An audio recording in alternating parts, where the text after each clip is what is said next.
usage upgraded the Focus for the 2019 model year. The vehicle rides on another stage, is controlled by new motors, and has new tech and security highlights. Worldwide markets will get the Focus before it achieves North America in 2019. Hope to see the most recent form of the Sync infotainment framework with Apple CarPlay and Android Auto, a 8.0-inch touchscreen show, an accessible head-up showcase, a remote charging cushion, and a Wi-Fi hotspot giving availability to up to 10 gadgets.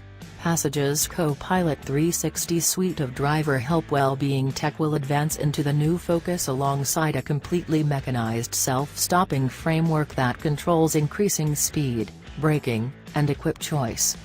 Albeit different markets will get various Focus models including a hatchback, car, and wagon, the US market will just get a somewhat raised hatchback called the Focus Active.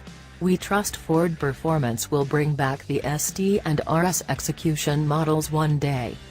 Portage hasn't yet affirmed the US spec 2019 Focus motor lineup, yet we hope to get Ford's 1.0-liter turbocharged EcoBoost i3 and a discretionary 1.5-liter EcoBoost Turbo 4, yet not the 2.0-liter EcoBlue Turbo Diesel. A 6-speed programmed transmission will probably be standard and another 8-speed programmed will be accessible.